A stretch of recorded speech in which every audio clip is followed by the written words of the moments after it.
Comenzamos el bloque informativo en Extra News.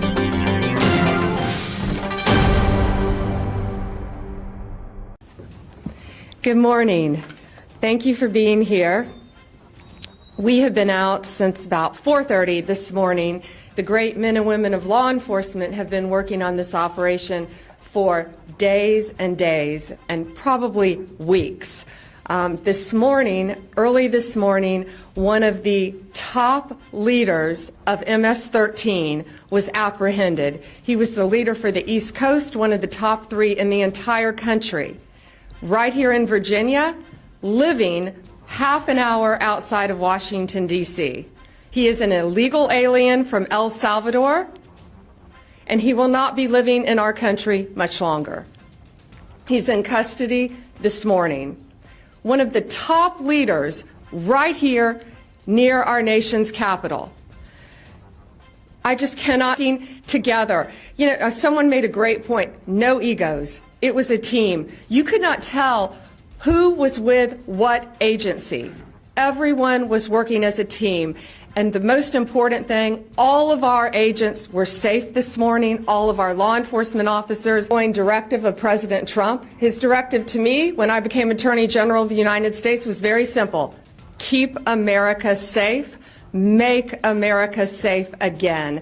And that's what these men and women have been doing tirelessly every single day since Donald Trump took office. We want to make our streets safer. We want to make our schools safer. We want to make your neighborhoods safer. Force that we have created is remarkable, using incredible technology that we will not discuss to catch and apprehend these horrible, violent. What I want to do, I want to have other governors, other law enforcement officers come here to Virginia and see this amazing task force, Governor, that is led by our agencies and Governor Youngkin, and what's happening here in Virginia. We didn't need new laws, as President Trump always said. We needed a new president.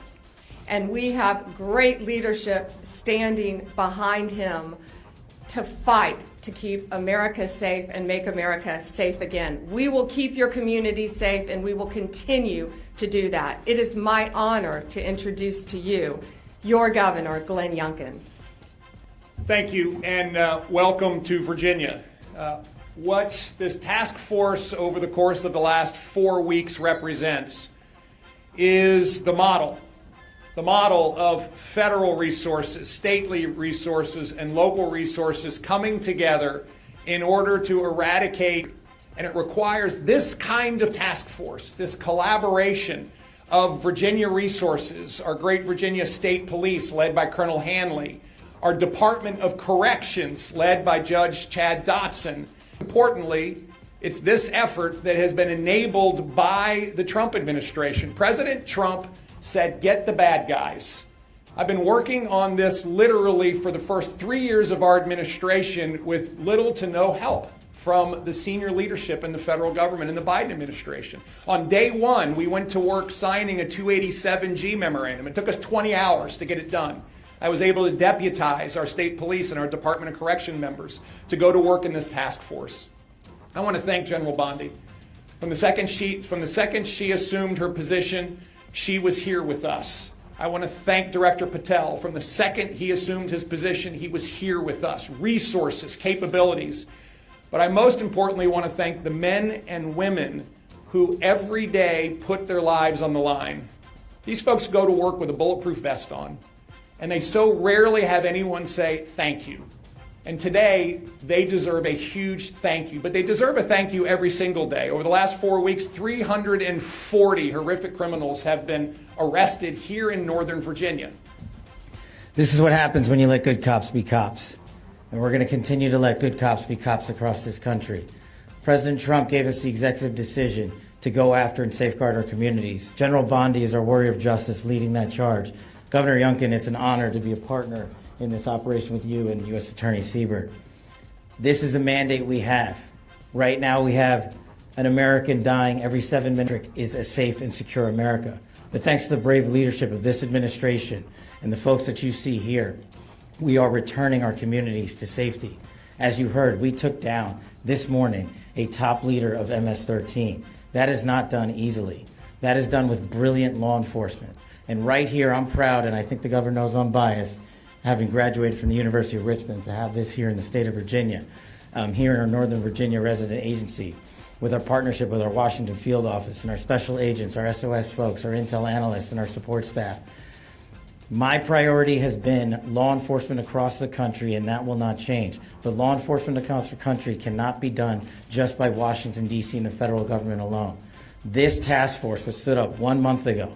In 1 month, the brave men and women on this task force from state, local, and federal authorities have arrested 342 criminals in the state of Virginia alone. We wanted this to be a successful model. It is a successful model because of you, because of your men and women on the streets. We have the easy job in Washington, D.C. You take it to the max every single day. You put your safety on the line. You put your selfless desires ahead of going home and seeing your families at night because you care more about safeguarding our schools and our community than you do your own safety. So we will always have the backs of good cops because you have the backs of the American people. And this task force is going to go everywhere it is needed across the United States to bring the form of justice and measured security and safety that our American citizens deserve. It is an America First model because we live in the United States of America. And if you are here illegally, you will not be here any longer. And if you are going to continue to commit acts of violent crime, you will meet the same fate that this individual did this morning. And I just want to reiterate what our partners said behind us. This is not possible without the folks that do the job every single day. And as director of the FBI, it is a privilege to lead some of these brave men and women. And the only ask that I have of you in the community is the next time you see a cop, thank them. The next time you see someone safeguarding our schools, shake their hand. The next time you see our brave men and women of the FBI and the local and federal state police take down a violent terrorist, maybe give them a hug.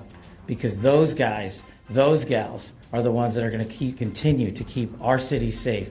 And we will not stop until this national security crisis is recognized, brought into check, and eliminated. Thank you. Questions? Amber, you know the dog? Thanks. Hey, Amber. The question is, how long was this individual living in the United States illegally and operating as a leader of MS-13? And then two, MS-13 has been a huge problem in Virginia for several years now. How many members of that gang do you believe are currently operating in the state?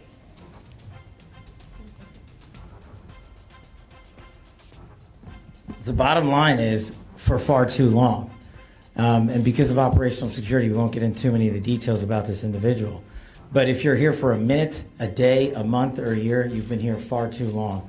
And General Bondi has made it a priority at this FBI that we manhunt every single person committing an act of violent crime.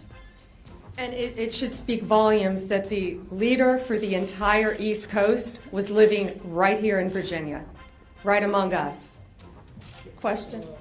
Oh, did you want to add something? Can I just Governor add wants to that? add I'm something. sorry. I just want to reiterate that, first of all, President Trump's executive order declaring the drug gangs and cartels international terrorists is critical underpinning to the work today. Second of all, the collaboration now that's available because we have a 287G memorandum in place is critical. And it allows us then to bring the intelligence together to go pursue and arrest someone like this. And I just want to reiterate again, this is new.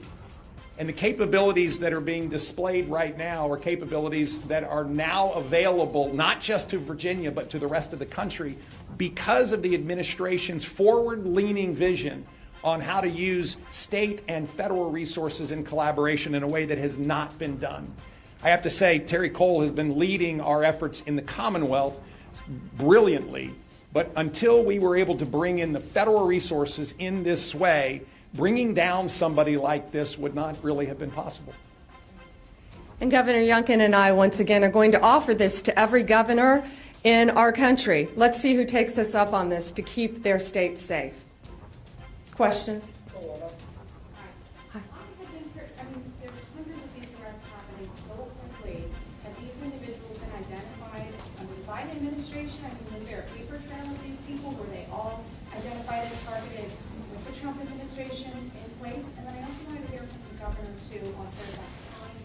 We have heard in recent years issues about the sanctuary policies there, people who are dangerous, illegal aliens, suspected being set free into the communities and then committing other crimes. So curious what we do from there. So first, many had been identified.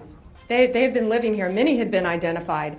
Living here, they were let freely into our country. All of these illegal aliens. I had gone to that border in September. Nothing humane was happening at that border. Passports stacked everywhere, everywhere. From every country you can imagine. People freely walking across our borders, fighting age men coming into our country. And this is the result of Joe Biden's open border policy. What our country has been plagued with. But from the second Donald Trump took office, he said he is going to make America safe. He shut down our borders, and now it's our job to get these people out of our country as fast as we can. And this coordinated group effort, this task force that has been put together, is making a difference here, and it will make a difference around the country. That's why you're seeing so many arrests so fast, because we will not have another Lake and Riley. We are going to catch them, we are going to apprehend them, and they are not going to like where they are going. Governor Youngkin, did you want to answer the second part? Thank you very much. First and foremost, this task force was designed in the White House with this team around the table. What do we need to do in order to go after the gangs, the cartels, and of course the drugs in a community like Northern Virginia, like Fairfax County, that has seen county leadership not pursue the necessary steps in order to fight this crime? And this task force was architected in a very quick period of time and stood up immediately. And in fact, when Director Patel was confirmed, within a day, he authorized this facility and these capabilities. General Bondi immediately came to lead it, and we found ourselves with truly one-of-a-kind resources going to work.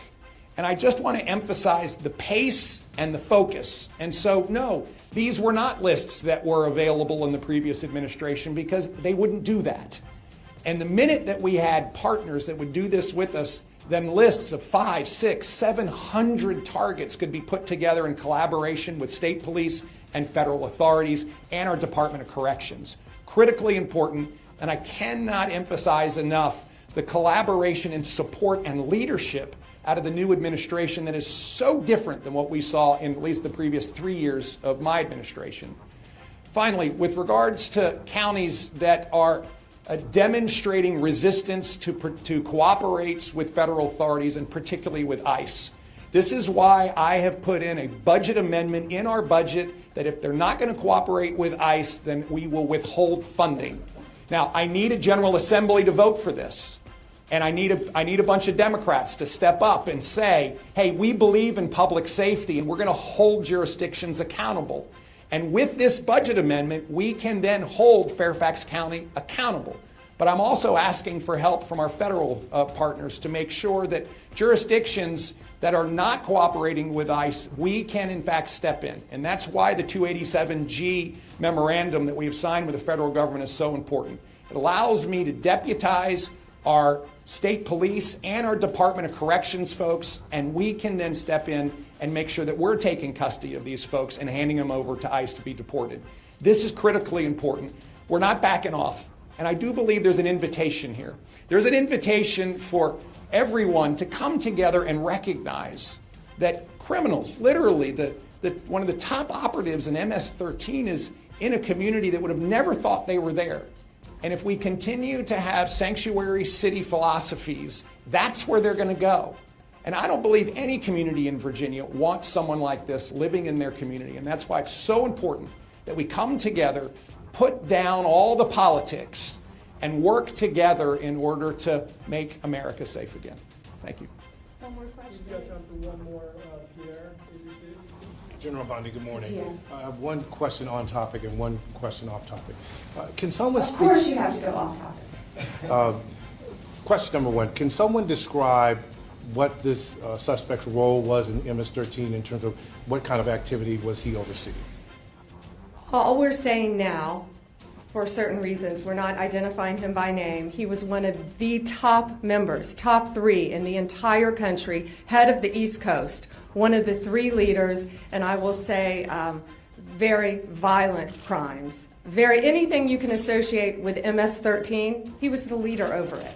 All of the violent crimes. So he's very dangerous. He should not have been in this country. He's from El Salvador, and he was recruited at a very early age, and it rose to the leadership. And you have to be bad, you have to be tough to get there. But he is no longer tough because he is behind bars. The off-topic question. In terms of the signals chat controversy that's going on, is DOJ involved at this point? If so, why? If not, why not? Well, first, it was sensitive information, not classified, and inadvertently released. And what we should be talking about is it was a very successful mission. Our world is now safer because of that mission. We're not going to comment any further on that. If you want to talk about classified information, talk about what was at Hillary Clinton's home that she was trying to bleach bit, talk about the classified documents in Joe Biden's garage that Hunter Biden had access to. This was not classified information. And we are very pleased with the results of that operation and that the entire world is safer because of it. Thank you all very much. Thank you for coming here and reporting.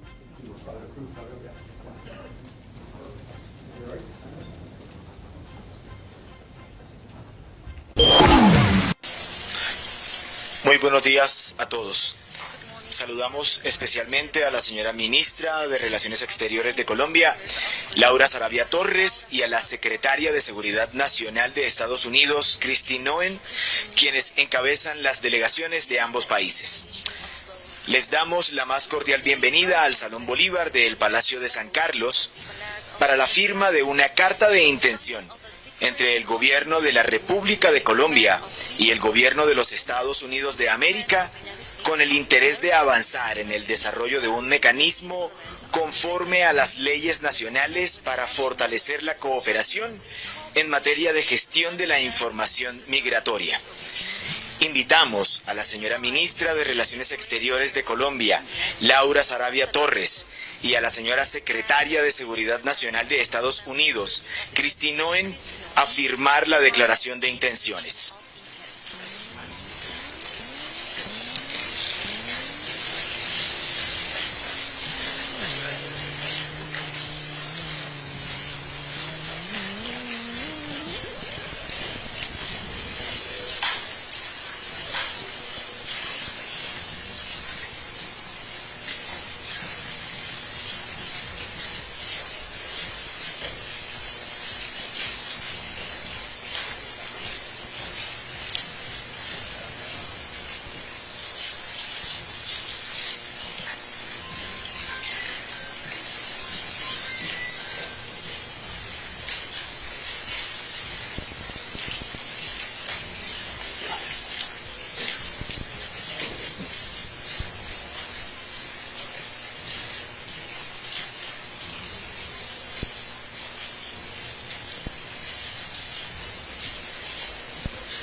A continuación, interviene la señora ministra de Relaciones Exteriores de Colombia, Laura Sarabia Torres.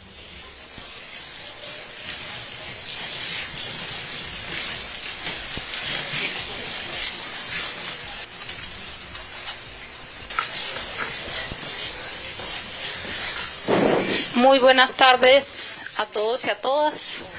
Realmente agradezco que todos estén acá.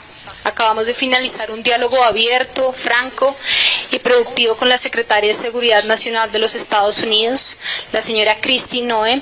Agradezco realmente su visita al país, su diálogo franco, honesto, y que podamos tener una conversación entre mujeres y que podamos avanzar en los temas en conjunto en los cuales nos competen a ambos países.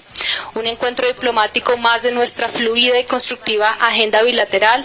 Fruto de esta reunión y del diálogo continuo entre las autoridades de ambos países, hoy suscribimos una carta de intención para fortalecer la cooperación en materia de información migratoria. Un paso más para poder establecer medidas específicas, realistas y efectivas que garanticen al mismo tiempo la consolidación de nuestra relación de amistad con los Estados Unidos y la garantía de que los derechos humanos y la dignidad de los migrantes sean efectivamente respetados. Agradezco personalmente y en nombre del Gobierno de Colombia a la secretaria Noem por su visita. La robusta agenda conjunta en temas de migración, seguridad, comercio y lucha contra las drogas seguirá afianzando los profundos lazos de amistad y cooperación que por más de 200 años han unido a nuestras naciones. Seguramente tendremos muchas más reuniones, seguramente nos encontraremos en muchas más de estas agendas y sobre todo con resultados concretos. Muchas gracias. Muchas gracias, señora ministra de Relaciones Exteriores de Colombia. Ahora hace el uso de la palabra la señora secretaria de Seguridad Nacional de Estados Unidos, Christine Noem. Muchas gracias. Quisiera agradecer a la ministra de Relaciones Exteriores por darme la bienvenida. La hospitalidad de las personas de Colombia ha sido, sin duda alguna, sin comparación. También quisiera agradecerte por tener a mi equipo aquí junto conmigo para what we can do to be partners into the future and continue to have a cooperative effort to address the concerns that both of our countries share.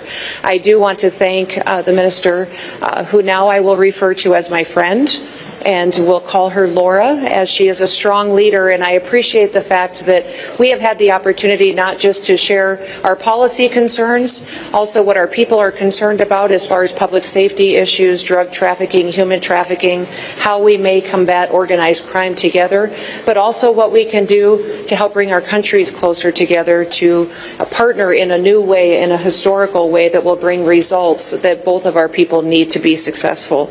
Today we have signed a statement of intent for biometric cooperation, and it will reaffirm our strong and our resilient and enduring partnership that we have between the United States and Colombia.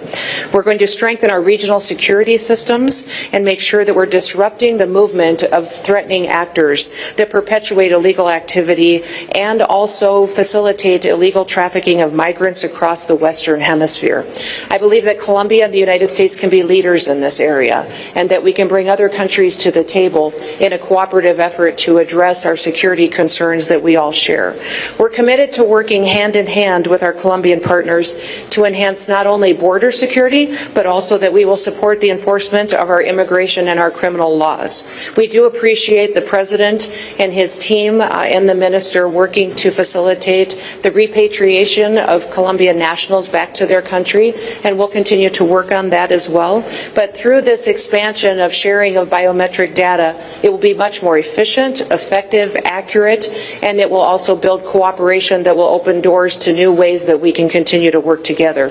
This deployment of biometric capabilities under the Department of Homeland Security's Biometric Data Sharing Partnership is going to help us make an impact by helping Colombia and by helping the Colombian people detect and to stop criminals and terrorists from attempting to cross its borders. So while we work together, the people of Colombia will be safer, they will have an opportunity to thrive, and their economy will do better, and the country of the United States of America under the leadership of President Trump is leading the way in ensuring that we build cooperative efforts to address the threats that we all face. We recognize that there are dangerous criminals and organized, sophisticated cartels and criminal organizations that we need to address together in order to end the horrific things that are being conducted in our communities each and every day. So thank you today for all that you have done in facilitating this meeting and signing this agreement.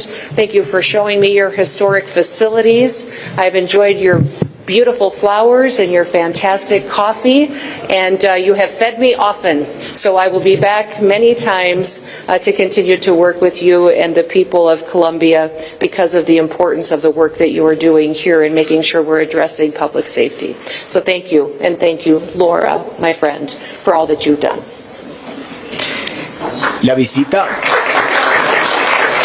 La visita de la señora secretaria de Seguridad Nacional de Estados Unidos reafirma los compromisos y profundos lazos de amistad y cooperación que hubo con la gestión del fenómeno migratorio en el The migration events and phenomena in the hemisphere. With this, we conclude this event. Have a good afternoon. Muy pronto, vuelve a escuchar las noticias más relevantes en este canal de noticias.